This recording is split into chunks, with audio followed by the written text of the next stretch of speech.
Welcome back. It's time for our newspaper review. I'd like to start with the Daily Sun this morning. Anambra begins crackdown on suspected fake pastors. And honestly, I think the time to do this is now. We have too many pastors. Now, I'm not judging anybody. I'm not going to say who's fake and who's not fake, but I'm glad there's going to be some sort of investigation, to be able to determine who's fake and who's not fake.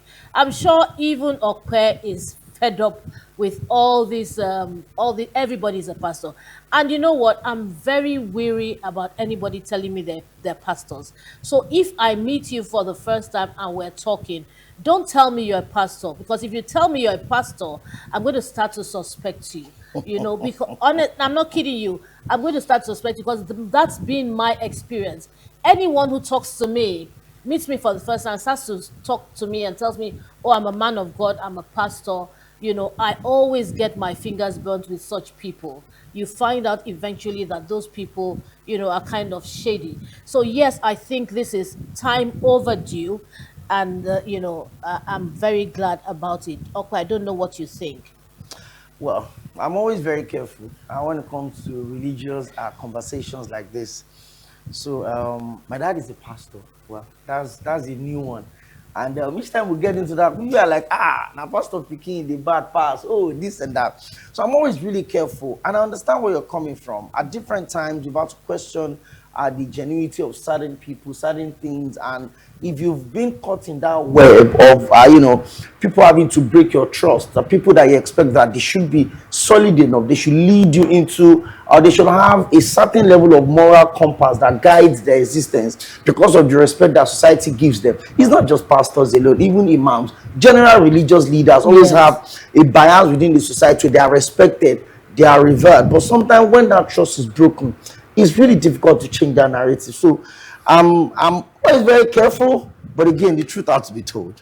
Well, I like the way you put it. Your dad is a pastor. You don't want to judge it, but I don't want to judge it. And that's why I said, but it's time, because we know that there are fake religious A lot of leaders them. everywhere, so it's time, for that selection, separate the wheat from the chaff, hoping that if they're going on this exercise, they will go on it thoroughly, not the ones that they will start asking for money to leave certain people and all of that.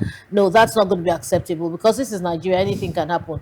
All right, bank withdraw 1.76 trillion from the Central Bank of Nigeria, keep more cash ahead of elections.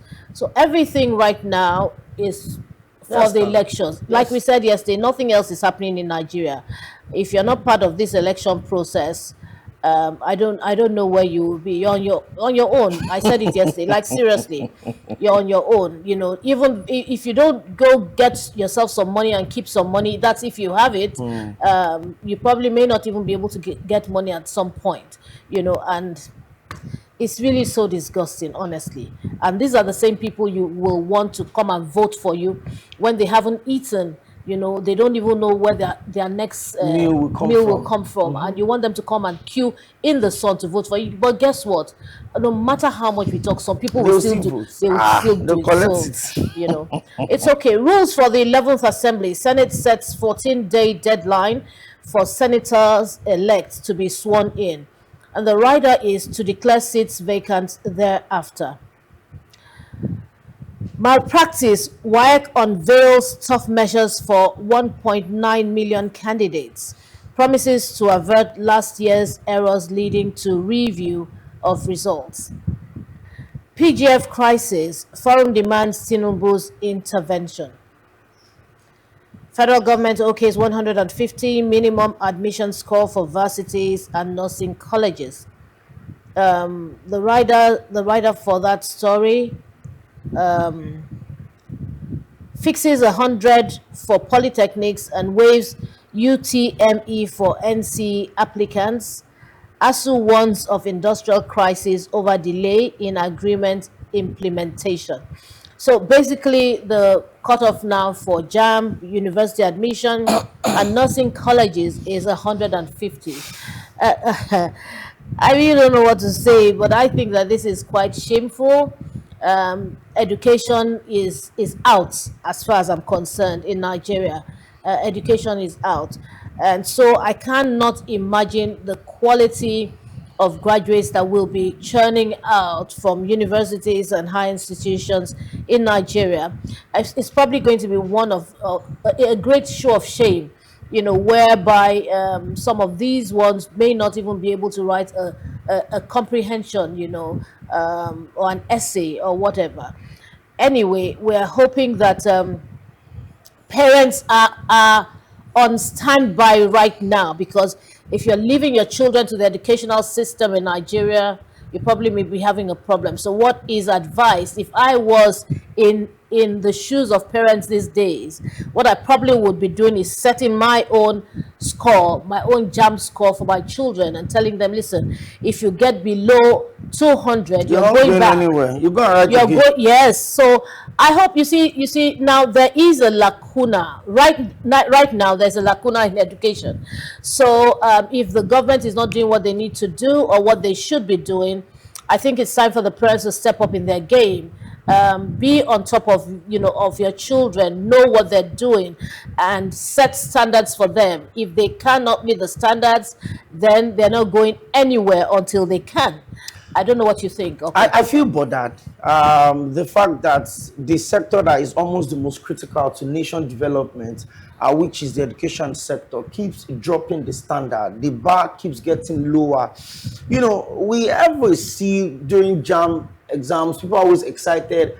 Higher score, 362, 289. You see secondary schools displaying the scores of their best students. That was the joy. But the standard is dropping every day. So when I looked at what JAM is saying, they had stakeholders come together, and you feel 150 is enough. I can't forget my ever first JAM, I had 217. And my parents had to question the O-level result that I have. That if you cleared all your O-levels like this, how did you have 217 in JAM? That 217 will have given me an admission, because as at that time, there was no post-UTME as at that time. But my parents insisted I go back and write the JAM. I wrote the second JAM. They seized my results. I went back the following year. That's 3 years after my O-levels were clean. I wrote the JAM again, and I had the score that took me to university. In fact, I had 2 admissions, one from Adekunle Ajayi University and the other one from OAU. But because I wanted to do mass communication, I didn't want to do theater that OAU was offering me. I decided to go to the school I eventually graduated from. And so that's the standard. That was the excitement that we had. But now you feel like with 150, I will get admission. Yes, there's still the post-UTME that the schools always organize. But the reason why they say that most Nigerian graduates are not employable is because the foundation is faulty. You see a graduate that cannot properly identify herself in writing. All members will resume in their PPA. They will tell you to document yourself. You cannot properly document yourself. A university graduate, because a lot of them did not even go to school as such. So you are dropping the standard. 150 for university, polytechnic, colleges of education, 120. How? The one thing that Nigeria has always been respected for is the quality of our education and how we excel anywhere in the world.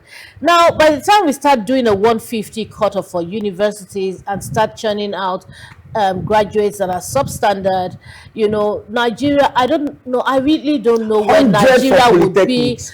on that list, because that's the only thing that's keeping us going. They respect Nigerians because they're very well educated. Anywhere I go in the world, anywhere, even South Africa, you hear people say, oh, Nigerians are so educated and all of that. They're like alarmed, and that's the one thing we have going for us. Even that is going to be taken away from us right now. Do you know how painful it is? I've always told people, if we have a structure and a proper polytechnic system in Nigeria, I would rather go to a polytechnic than go to university. Because polytechnic gives you hands-on experience. Yes. It's a practical space. Yeah. Sometimes when I look at certain courses that are offering, I'm like, how did we get to this place? It's supposed to be an hand-on where you do welding and fabricating, mass communication, because there's a studio, you learn that's exactly what it should be like. But now you only need 100, over 400 to seek for an admission in polytechnic.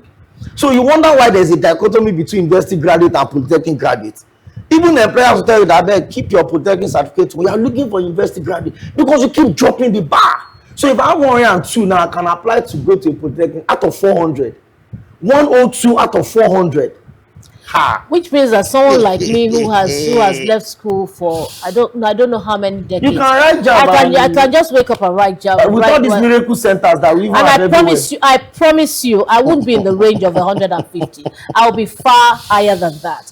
You know, and it's so shameful, for someone like me to be saying what I'm saying when we're supposed to be looking, up to our children, to do much more than we did. Back in the day, it wasn't just that the cutoff was higher. Every course had its own cutoff. Yes. You wanted to read medicine, you were gunning for a particular score. For 320 because you know that exactly you're not going anywhere. So if you go into the university, you go in with 177 and then you go and write post UME, how are you sure you will get the cutoff that is in there for admission in-house? No, but in-house has to be there. The level of generally now if is 150 now. That's from JAMB. From JAMB. So if you are writing post UME, schools will now fix their own cutoff. And how will you meet up with that cutoff? They are going to fix it considering the level that JAMB has already set. Yes. They're not going to raise the bar. They're going to drop it. Yeah, that's it. Unfortunately, but we just hope that that parent, like I said, right now. You see, when all else fails, you have to look for a plan B. The plan B now is for parents to step up the game. And it doesn't mean that the parents have to be educated. You know what I'm saying? Because, look, listen, even the so-called illiterates are very intelligent. Yes, they are very intelligent. They don't want their children to go through what they have been through or what they're going through at the moment. And so I'm calling on all parents right now because, right now we can't depend on the government. So, parents should please step up the game. All right, finally from the Daily Sun, federal government reforms reason economy thriving despite US-Iran war and global crisis, and that's coming from Uzodimma. That's the way we round up the Daily Sun this morning. Okay, let me keep quiet. You want to say something? No, Uzodimma is telling us that federal government reforms are the reasons why the Nigerian economy is thriving despite the US-Iran war. Don't you see that I quickly... It's a reflection. It's just consolidating on what the vice president said that Nigeria is working. That's what I'm saying. They are seeing it from their own crystal ball. It's okay. Let's continue. Let's look at the Vanguard. Yes, I think Vanguard is picking up next. 2027, Wike Fubara rivalry deepens. I've heard of this story. JAMB retains 150 cutoff point for universities. Scraps UTME for NCE applicants with 4 credits. Atiku kicks against Southern presidency, warns opposition against self-defeatist politics. Interesting right there. Well, there's a picture. Governors of Imo State, chairman of the Progressive Governors Forum, a PGF, and Director General of the Renewed Hope Ambassador, Hope Uzodimma, are with members of the Progressive Governors Forum, the Renewed Hope Ambassadors, and the Diplomatic Corps after the interactive session in Abuja yesterday. 2027 presidency, Jonathan caught in PDP's quagmire. That's on page 5 of the Vanguard newspaper, with the writer Wike Turaki's camp flex muzzle. Ex-president has 24 hours to obtain nomination form. Jonathan didn't buy our form. We're not expecting him. That's the Wike-backed PDP. Tinubu appoints Homeland Security Advisor to strengthen internal security. That is on page 9. Okay. 42 killed in Zamfara, Benue attacks, many abducted. 40 Nigerian fishermen feared dead after Chadian airstrikes on Lake Chad. Okay. 40 Nigerian fishermen are feared dead after Chadian's airstrikes on Lake Chad. FNPP alerts Tinubu on plot to destabilize PGF ahead of 2027. Okay.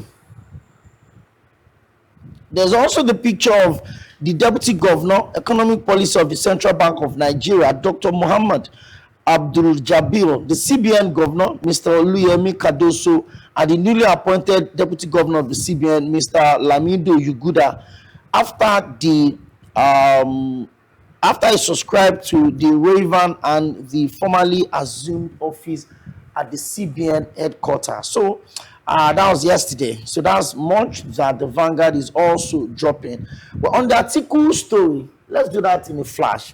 Article is insisting that forget this zoning. Look at the calculation from 1999 till now.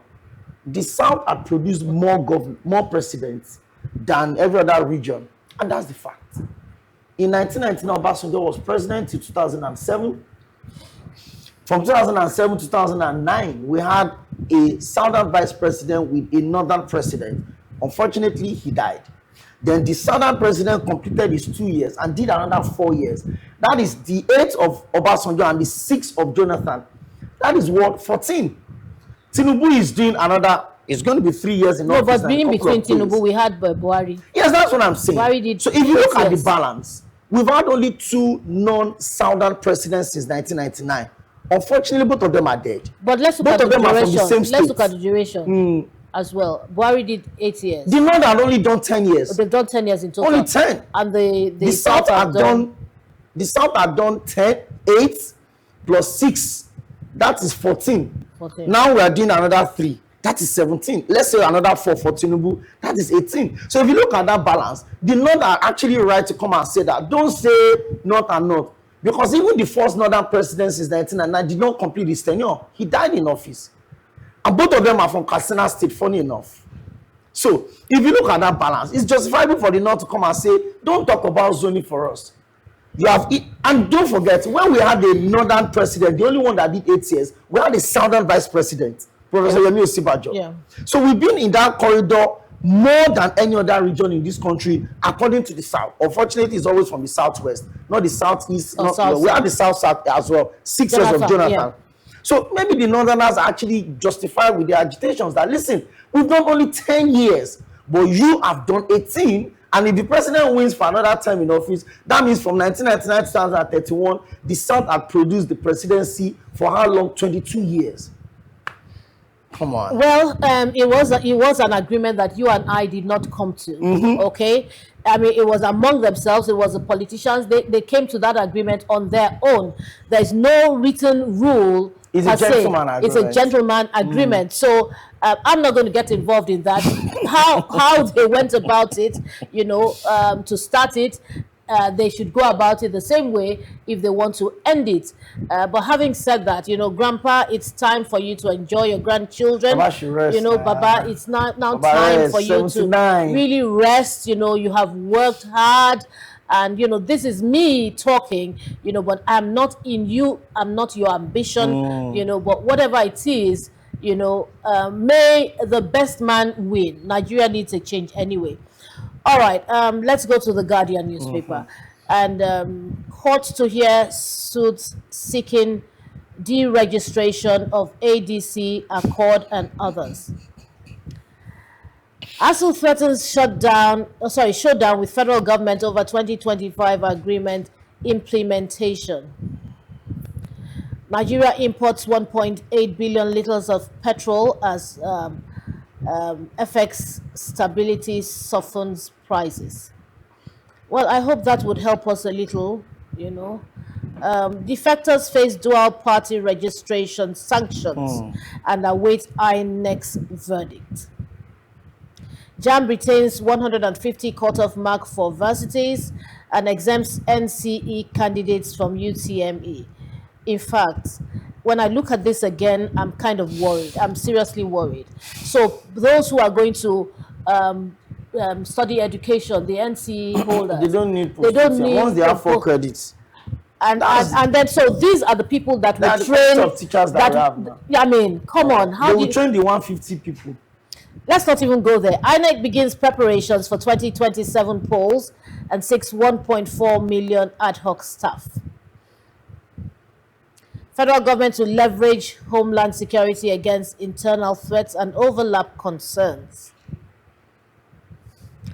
APC battles widening cracks over candidate selection ahead of 2027. And finally, Fubara Wike's rift deepens as APC rejects 32 governor-backed aspirants. Wike and Fubara again. I mean, it just keeps unfolding, and we really don't know where it's going to end. I'm not going to say anything. I'm not going to make any recommendations right now. We've said so much about it already. Wike is Wike and will continue to be Wike, but I really wish that Wike would just allow, River State to just run on its own. All this political godfatherism, in quote, is getting a bit too much, But well, it is what it is. So I just think we would round up on the Guardian newspaper and take a break right now. And when we return, there'll be more for you. It's still the Bumper Express show on MITV Plus. Please stay tuned. We'll be right back. Well, I have a feeling things are about to change. The new season of the hit series Wura is coming to Africa Magic. Here's everything you need to know about the woman behind the name to get ready. This is well. Wura is the ruthless CEO of Frontline Gold Mine. We're going to build our paradise here on earth. She'll do anything to maintain her power and perfect image. Lies, fraud, and of course, murder. Let the dead state hit her. Many try to take her down, but she always claws her way back to the top. I have a plan. That is, until she discovers that the last person she murdered is her own abandoned daughter. The once unbreakable Wura begins to fall apart, and her empire of gold crumbles around her. But she would rather die than have the world discover who she truly is.